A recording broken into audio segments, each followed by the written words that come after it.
Bonjour YouTube, j'espère que ça va bien, c'est Voltar. Aujourd'hui, on se retrouve pour une nouvelle vidéo sur ma chaîne. Vous l'avez vu, aujourd'hui, on va parler de Black Panther Wakanda Forever, donc le nouveau Black Panther qui vient de sortir au cinéma. J'ai eu la chance d'avoir des amis qui voulaient absolument aller le voir rapidement.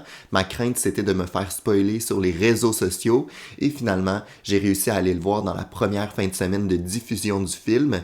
Donc, je suis assez content de ça. Aujourd'hui, cette critique est sans spoil, c'est-à-dire que je vais vraiment effleurer le film et ses thèmes sans vraiment aller dans des détails ou dans des spoils importants. Donc, inquiétez-vous pas pour ceux qui veulent aller voir le film et ne pas se faire spoiler. Cette vidéo-là est pour vous. Sans plus tarder, voici ma critique sans spoil de Black Panther Wakanda Forever. C'est quoi en français? Et gloire au Wakanda, peut-être? Je sais plus. Ah, longue vie au Wakanda. On regarde ça ensemble dès maintenant.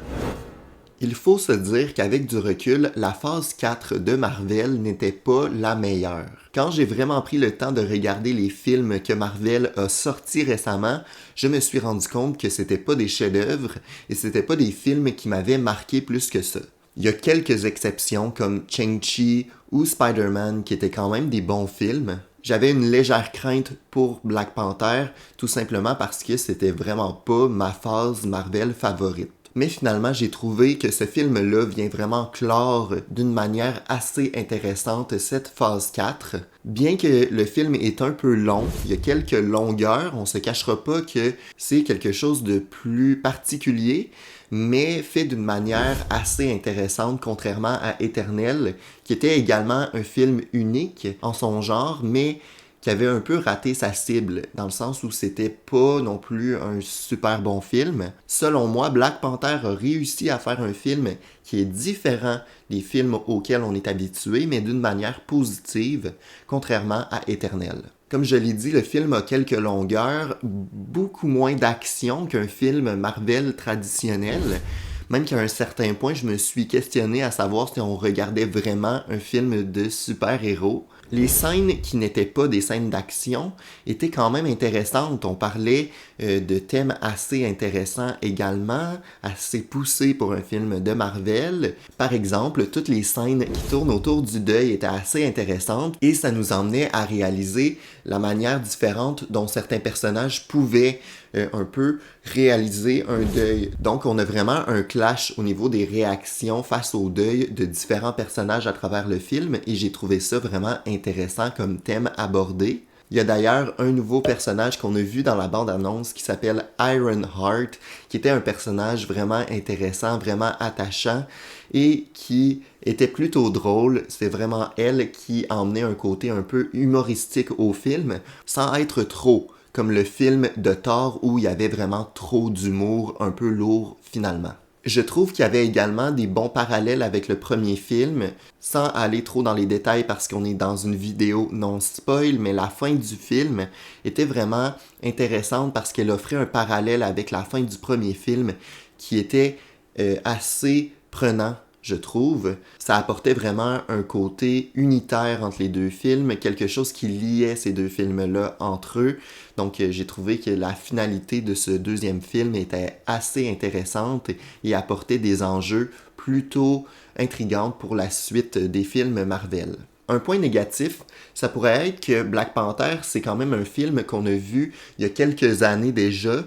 Donc, il y a certains personnages qui sont comme présentés dans le film qu'on avait déjà vu dans le premier, dont je me souvenais pas pantoute, ok? Donc, j'ai été un peu perdu à un certain point. Je me demandais c'était qui ce personnage-là. Je savais qu'on les avait déjà vus quelque part, mais j'avais de la difficulté à me resituer parce que ça fait beaucoup trop longtemps, il y avait beaucoup de personnages, mais après un certain temps dans le film, on s'habitue, on est capable de replacer les personnages et savoir c'est qui, et finalement on embarque plus, mettons, après un tiers du film environ.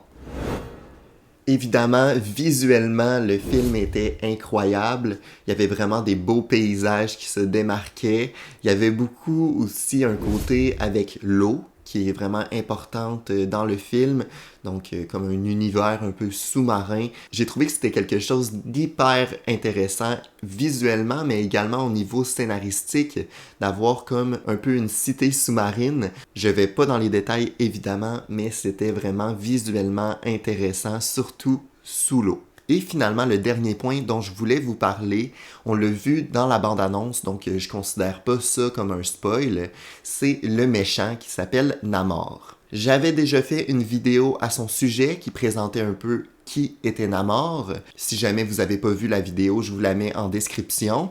Mais j'ai trouvé que c'était vraiment un bon nouveau personnage qui est assez intéressant, qui a vraiment des enjeux de méchant, mais que je classifierais plus de anti-héros. Je parle pas là de la nouvelle tune de Taylor Swift, là, je parle vraiment d'un anti-héros de Marvel, donc qui est un personnage qui a vraiment un vouloir de protéger son peuple, et c'est pour ça qu'il est méchant dans le film.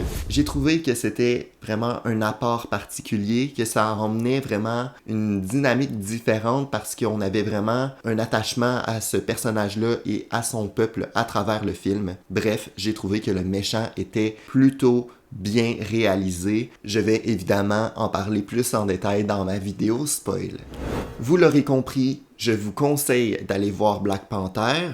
Non pas pour aller voir un film de super-héros parce que vous risquez d'être déçu parce qu'il n'y a pas énormément d'action, mais ça reste un film avec des thématiques bien emmenées, des visuels incroyables au niveau sonore également. Donc, je vous conseille d'aller le voir tout simplement parce que c'était un film de Marvel différent, mais qui faisait vraiment bien la job, contrairement à Éternel, par exemple. Ce serait facilement un 8 sur 10 personnellement. Donc, vous me direz en commentaire, pour ceux qui ont eu la chance de voir le film, comment vous, de votre côté, vous avez trouvé ça. Comme je vous ai dit personnellement, je vous le conseille, donc allez le voir au cinéma. Si jamais la vidéo vous a plu, je vous invite à vous abonner, à mettre un pouce en l'air et à commenter. On se retrouve de toute façon très bientôt pour une nouvelle vidéo sur ma chaîne. À bientôt. Ciao!